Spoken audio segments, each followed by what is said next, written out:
Hi friends, నేను నజీర్ మీద చూస్తున్నారు టెక్ రిపోర్ట్ ఛానల్. ఫ్రెండ్స్, ఈరోజు ఈ వీడియోలో వచ్చేసి మనం రెడ్మీ బుక్ 15 రివ్యూ. అదేంటన్నా ఎప్పుడో లాంచ్ అయింది కదా, ఇప్పుడు రివ్యూ ఏంటి అని చెప్పేసి. లాంచ్ అయినప్పుడు ప్రైసింగ్ అంత గ్రేట్ వాల్యూ ఫర్ మనీ అయితే కదా, ఎస్పెషల్గా రెడ్మీ లాంటి బ్రాండ్కి అంత ప్రైస్ పెట్టడం అనేది కరెక్ట్ అయితే కాదని అయితే నాకు అప్పుడు అనిపించింది. అండ్ అందుకని అయితే అప్పుడు తీసుకోలేదు. అండ్ రీసెంట్గా ఆఫర్స్లో చాలా తక్కువ ప్రైస్కి వచ్చింది. మీ అందరికీ నేను చెప్పాను ఆల్రెడీ 25,000కే పర్చేజ్ చేశాను. సో అలా మీరు పర్చేజ్ చేయాలి ఎప్పుడన్నా ఆఫర్స్ వచ్చినప్పుడు అనుకుంటే మాత్రం మన టెలిగ్రామ్ డీల్స్లో ఖచ్చితంగా జాయిన్ అవ్వండి. సో ఎప్పుడు పడితే అప్పుడు ఆఫర్లు వస్తూ ఉంటే ప్రతిదానికి వీడియో చేయలేం కాబట్టి టెలిగ్రామ్ డీల్స్ ఛానల్లో పోస్ట్ చేస్తూ ఉంటాం. కింద డిస్క్రిప్షన్లో లింక్ ఉంటుంది, అక్కడ వెళ్ళి జాయిన్ అవ్వండి. ఇట్లాంటి మంచి మంచి లూట్స్ నేను పర్చేజ్ చేసినట్టుగా 32,000 రూపీస్ ల్యాప్టాప్ని 25,000కి మీరు కూడా ఏదో ఒక ల్యాప్టాప్ని ఏదో ఒక దాన్ని ఇంట్లోకి కావాల్సిన ఏ వస్తువు అయినా సరే మీరు పర్చేజ్ అయితే చేయొచ్చు. ఖచ్చితంగా వెళ్ళి టెలిగ్రామ్ డీల్స్ ఛానల్లో జాయిన్ అవుతామండి. అండ్ ఇక ఈ ల్యాప్టాప్ గురించి మాట్లాడుకుంటే ఇది నేను మా సిస్టర్కి అయితే తీసుకున్నాను యాక్చువల్గా, రెడ్మీ బుక్ 15 అనేది. సో చాలా తక్కువ ప్రైస్కి అయితే వచ్చింది. సో ఆ ప్రైస్కి ఎస్పెషల్గా great value for money. And అంతేకాదు రైట్ నో దీని ప్రైస్ వచ్చేసి 32,000 రూపీస్ ఉంది. 32,000 రూపీస్లో i3 11 జనరేషన్తో అవైలబుల్ ఉన్న one of the best laptop ఇదే అని చెప్పుకోవచ్చు. దీనికి కాంపిటేటర్ కూడా మనకి దగ్గరలో చూడడానికి అయితే లేదు. అండ్ వన్ మోర్ థింగ్ వచ్చేసి దీని మీద మనకి బ్యాంక్ ఆఫర్ కూడా ఉంది. సో ఎప్పుడు ఏదో ఒక బ్యాంక్ ఆఫర్ ఉంటుంది, 1,500 మీకు తగ్గుతుంది. ఎఫెక్ట్గా మీకు 30,500 రూపాయలకి వస్తుంది. ఆ ప్రైస్కి ఇది పర్చేస్ చేయొచ్చా లేదనేది ఈ రివ్యూ. ఎటువంటి ఎంఆర్పీ కానీ లాంచ్ ప్రైస్ కానీ సంబంధం అయితే లేదు. ఒకవేళ 32,000కి మించి వెళ్ళిపోతే మాత్రం ఈ రివ్యూని అయితే కన్సిడర్ చేయమాకండి. So firstly unboxing as usual మీకు తెలిసిందే, అడాప్టర్ ఉంటుంది, పేపర్ మ్యానువల్ ఉంటుంది, వాటి గురించి ఎక్కువ మాట్లాడుకోవద్దు. సో ఫస్ట్లీ మనకి ల్యాప్టాప్ మీరు చూడొచ్చు. సో ఫస్ట్లీ డిజైన్ గురించి మాట్లాడుకుంటే లుక్స్ వచ్చేసి మీకు మినిమల్ లుక్స్ ఉంటుంది. అన్ని ల్యాప్టాప్లు ఎలా ఉంటాయో అలానే ఉంటుంది, కొత్తగా మీకు ఏం చూడడానికి ఉండదు. బట్ లుక్స్లో ఏదైతే ఈ ప్లాస్టిక్ ఉందో, ఈ ప్లాస్టిక్ అనేది కొంచెం మీకు చూడడానికి కొంచెం చీప్గా అనిపిస్తుంది. బట్ కనిపించేంత చీప్ బిల్డ్ క్వాలిటీ అయితే కాదు.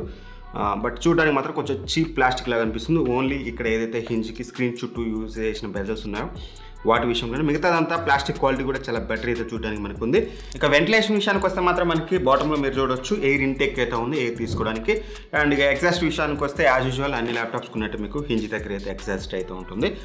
నాకైతే ఎటువంటి మేజర్ హీటింగ్ ఇష్యూస్ అయితే నార్మల్ యూసేజ్కి అయితే నేనైతే అబ్జర్వ్ చేయలేదు as of now. So ventilation కూడా పర్లేదు, బాగానే ఉందని అయితే చెప్పుకోవచ్చు. అండ్ ఆ తర్వాత బెజల్స్ చూసుకున్నట్లయితే మీకు బెజల్స్ అయితే చూడొచ్చు. ఇక్కడ మీకు బోత్ సైడ్స్ కూడా మీకు లెఫ్ట్ సైడ్ రైట్ సైడ్ కొంచెం థిక్ బెజ్లే ఉంటుంది కంపేర్ టు ఇప్పుడు వచ్చే ల్యాప్టాప్స్తో పోల్చుకుంటే. బట్ పర్లేదు, బాగానే ఉందని చెప్పుకోవచ్చు. అండ్ బాటంలో చూసినట్లయితే మీకు కొంచెం థిక్ బెజల్ అయితే చూడడానికి ఉంటుంది. ఓవరాల్గా బెజల్స్ అనేవి కూడా కన్సిడరింగ్ ప్రైస్ పాయింట్ యాక్సెప్టబుల్ అనేది చెప్పుకోవచ్చు. అండ్ బిల్డ్ క్వాలిటీ విషయానికి వస్తే అందరికి ఇక్కడే డౌట్, బిల్డ్ క్వాలిటీ అనేది ప్లాస్టిక్ బిల్డ్తో వస్తుంది. టూ మచ్ ప్రీమియం అని చెప్పను, అండ్ మరీ అంత బాగుందని కూడా చెప్పను. పర్లేదు, మీకు నడుస్తుంది. మీకు ఎక్సెప్ట్ స్క్రీన్ చుట్టూ ఉన్న బెజల్ ప్లాస్టిక్ తప్పితే మిగతాదంతా కూడా మీకు బిల్డ్ క్వాలిటీ అనేది పర్లేదు, బాగానే ఉంది. కన్సిడరింగ్ ప్రైస్ పాయింట్ మాత్రం ఇంతకంటే బెటర్ అయితే ప్రొవైడ్ చేయలేరు. అండ్ మీకు ఇన్ఫినిక్స్లో ఇట్లాంటి వాటిలో ఉంటుంది, కానీ ఓల్డ్ జనరేషన్ ప్రాసెసర్స్ అయితే యూజ్ చేస్తారు. సో దాన్ని బట్టి మీరు ఒక డెసిషన్ అయితే తీసుకోవచ్చు. బిల్డ్ క్వాలిటీ అనేది కేర్ఫుల్గా హ్యాండిల్ చేస్తే ఎటువంటి ఇష్యూ అయితే ఉండదు. అండ్ హింజ్ అనేది మాత్రం అంత స్టిఫ్ అయితే లేదు. సో కొంచెం హింజ్ అనేది ఫ్యూచర్లో మీకు ప్రాబ్లం అయ్యే ఛాన్స్ అయితే ఉంటుంది. బట్ ఓవరాల్ మాత్రం ఇనిషియల్గా బాగానే ఉంటుంది. బట్ మీరు ఖచ్చితంగా హింజ్ని హ్యాండిల్ చేసేటప్పుడు కేర్ఫుల్గా హ్యాండిల్ చేయండి. ఎలా పడితే అలా హ్యాండిల్ చేస్తే మాత్రం ఖచ్చితంగా ప్రాబ్లం వస్తుంది. అంటే ఒక సైడ్ నుంచి ఇలా అనడం అలా కాకుండా సెంటర్ నుంచి హ్యాండిల్ చేస్తే కొంచెం లైఫ్ అయితే ఉంటుంది. అలా కాకుండా ఎలా పడితే అలా హ్యాండిల్ చేస్తే మాత్రం ప్రాబ్లం వచ్చే ఛాన్స్ అయితే ఉంది. Not great hinge quality, but okay అని చెప్పుకోవచ్చు. అండ్ ఫ్లెక్స్ విషయానికి వస్తే మాత్రం మీకు స్క్రీన్ ఫ్లెక్స్ అయితే చూడడానికి ఉంది ఖచ్చితంగా, అందులో ఎటువంటి డౌట్ అయితే లేదు. అందుకనే చెప్తున్నాను, ఖచ్చితంగా మీరు హింజ్ హ్యాండిల్ చేసేటప్పుడు కేర్ఫుల్గా హ్యాండిల్ చేయండి. హింజ్ ఫ్లెక్స్ కూడా ఉంది కాబట్టి. అండ్ బాడీ ఫ్లెక్స్ అయితే పెద్దగా చూడడానికి లేదు, కీబోర్డ్ దగ్గర లిటిల్ బిట్ అయితే ఉంది. అండ్ ఇక ఓవరాల్ మాత్రం వెయిట్ వచ్చేసి ఇది మీకు 1.8 kgs వెయిట్ అయితే వస్తుంది. బిల్డ్ క్వాలిటీ పరంగా మాత్రం కన్సిడరింగ్ ప్రైస్ పాయింట్ ఓకే అని చెప్పుకోవచ్చు. Not great and not bad. And ఇక ఫిజికల్ వారి పోర్ట్స్ విషయానికి వస్తే మాత్రం పోర్ట్స్ అన్ని ప్రొవైడ్ చేస్తారు, ఏవి మిస్ చేయలేదు. రైట్ సైడ్ చూసినట్టయితే మీకు కెన్సింగ్టన్ లాక్ ఉంటుంది, RJ45 పోర్ట్ ఉంటుంది, అండ్ అలానే USB పోర్ట్ ఉంటుంది. ఇది వచ్చేసి మనకి USB 2.0 పోర్ట్ ఒకటైతే ప్రొవైడ్ చేశారు. అండ్ SD కార్డ్ రీడర్ ఉంటుంది, హెడ్ ఫోన్ జాక్ కూడా మనకి చూడడానికి ఉంటుంది. అదే లెఫ్ట్ సైడ్ మనం చూసినట్లయితే DC ఇన్ పవర్ ఇవ్వడానికి. అండ్ ఆ తర్వాత మనకి 2 USB టైప్ A పోర్ట్లు అయితే ఉంటాయి, 3.2 Gen 1 పోర్ట్స్ ఇవి. సో కొంచెం మీకు ఫాస్ట్ పోర్ట్స్ అయితే ప్రొవైడ్ చేశారు. అండ్ అలానే మనకి ఒక HDMI పోర్ట్ అయితే ఉంటుంది. That's it. పోర్ట్ విషయానికి వస్తే మాత్రం ఓవరాల్గా మోస్ట్లీ కావాల్సిన పోర్ట్స్ అన్ని కూడా వీళ్ళు ప్రొవైడ్ అయితే చేశారు. అండ్ కీబోర్డ్ విషయానికి వస్తే మాత్రం ఇక్కడే బ్యాక్లైట్ కీబోర్డ్ ఇవ్వాల్సింది, బట్ ఈ ప్రైస్ మధ్యలో మనం కంప్లైంట్ అయితే చేయలేం. బ్యాక్లైట్ కీబోర్డ్ అయితే లేదు. మీకు బ్యాక్లైట్ కీబోర్డ్ ఇంపార్టెంట్ అనుకుంటే మాత్రం దీన్ని అయితే స్కిప్ చేయండి. బ్యాక్లైట్ కీబోర్డ్ పెద్ద ప్రాబ్లం కాదు. మీరు డే టైంలో వాడతాం, నైట్ టైంలో కూడా లైట్ వేసుకుని వాడతాం అనుకుంటే మాత్రం దీని పర్లేదు. కీబోర్డ్ క్వాలిటీ అనేది డీసెంట్ అనఫ్ అని అయితే చెప్పవచ్చు. నాకు ఎటువంటి మేజర్ ప్రాబ్లం అయితే అబ్జర్వ్ చేయలేదు. అండ్ ట్రాక్ ప్యాడ్ విషయానికి వస్తే మాత్రం చాలా బాగుంది. ఎస్పెషల్గా సైజ్ అనేది చాలా పెద్ద ట్రాక్ ప్యాడ్ అయితే ఇచ్చారు. ఈజీగా మీరు యూజ్ చేయొచ్చు. అండ్ ప్రెసిషన్లో కూడా నాకు ఎటువంటి ప్రాబ్లం అయితే లేదు. ట్రాకింగ్ అండ్ ఎవ్రీథింగ్ కూడా చాలా బెటర్ అయితే ఉంది. ట్రాక్ ప్యాడ్లో కూడా no issues and big size కాబట్టి థమ్స్ అప్ అనేది చెప్పుకోవచ్చు. అండ్ డిస్ప్లే విషయానికి వస్తే మాత్రం డిస్ప్లే వచ్చేసి మీకు 15.6 ఇంచెస్ డిస్ప్లేతో వస్తుంది. FHD డిస్ప్లే ఇది. 250 nits బ్రైట్నెస్ అని చెప్తున్నారు. బ్రైట్నెస్లో నాకు ఎటువంటి ఇష్యూ అయితే లేదు. మోస్ట్లీ ఇండోర్లో వాడతాం కాబట్టి ఎటువంటి ఇష్యూ అయితే రాదు. అవుట్డోర్లో మేబీ ఏ ల్యాప్టాప్ అని మీరు ప్రాబ్లం ఫేస్ చేస్తారు 250 nits వచ్చే దాంతో.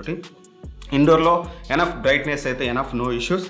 బట్ కాకపోతే మాత్రం మీకు ఏదైతే డిస్ప్లే ఉందో డిస్ప్లే కలర్స్ బాగానే ఉన్నాయి. బట్ కాకపోతే లిటిల్ బిట్ మీకు బ్లూ స్టింట్ అయితే కనిపిస్తుంది. కొంచెం బ్లూ కలర్ అనేది లిటిల్ బిట్ ఎక్కువ అయితే అనిపిస్తుంది. ఎక్సెప్ట్ దట్ కలర్స్ అని కూడా కొంచెం పర్లేదు. లిటిల్ బ్లూ స్టింట్ అయితే చూడడానికి అయితే ఉంది. అండ్ సైడ్ నుంచి చూసినా సరే మీకు కలర్ షేడ్ అయితే ఉంటుంది. కొంచెం మీరు ల్యాప్స్ మీద పెట్టుకొని యూజ్ చేసేటప్పుడు, డైరెక్ట్ యూజ్ చేసేటప్పుడు ఇష్యూ రాదు. ఎవరికైనా సైడ్ నుంచి చూపించినప్పుడు లిటిల్ బిట్ గ్రే స్టింట్ అయితే మీకు చూడడానికి అయితే కనిపిస్తుంది. దట్స్ ఇట్ ఓవరాల్గా మీకు డిస్ప్లే విషయానికి వస్తే మాత్రం.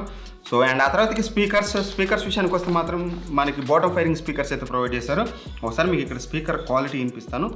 లౌడ్నెస్ కూడా ఇక్కడ నుంచి మీరు ఒకసారి అయితే చెక్ చేసుకోవచ్చు.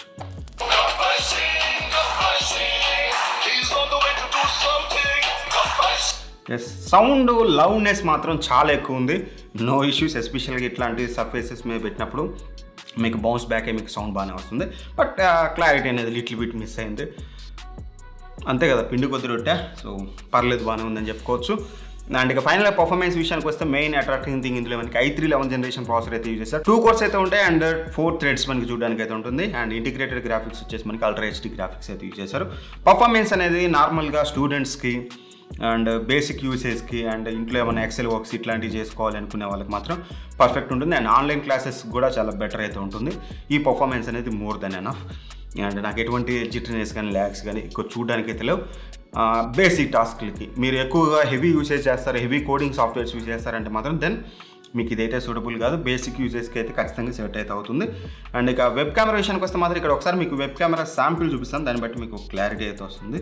ఫ్రెండ్స్, ఈ వీడియో వచ్చేసి మీకు ఏదైతే వెబ్ కెమెరా ఉందో వెబ్ కెమెరా నుంచి వస్తుంది. ఆడియో కూడా మీకు ఏదైతే ఇంటర్నల్ మైక్రోఫోన్ ఉందో ఆ మైక్రోఫోన్ నుంచి వస్తుంది. అక్కడ నుంచి మీరు ఆడియో క్వాలిటీ కూడా చెక్ చేసుకోవచ్చు. సో ఓవరాల్గా ఏదైతే వీడియో లైటింగ్ కండిషన్ ఉందో నేను వీడియో షూట్ చేసేటప్పుడు సేమ్ లైటింగ్ కండిషన్లో అయితే తీస్తున్నాను. దాన్ని బట్టి మీకు ఒక అవగాహన అయితే వస్తుంది. సో చూసారు కదా వెబ్ కెమెరా క్వాలిటీ అనేది, దాన్ని బట్టి మీరు డిసైడ్ అయితే ఉండండి. అండ్ రిమైనింగ్ స్పెసిఫికేషన్స్ కనుక మనం చూసినట్లయితే 8GB ర్యామ్తో వస్తుంది. దట్టు మీకు 3200 MHz speed RAM, high speed RAM అయితే ప్రొవైడ్ చేస్తారు. ఎటువంటి ప్రాబ్లం అయితే లేదు. అండ్ స్టోరేజ్ విషయానికి వస్తే మాత్రం 256 GB అయితే ఉంటుంది.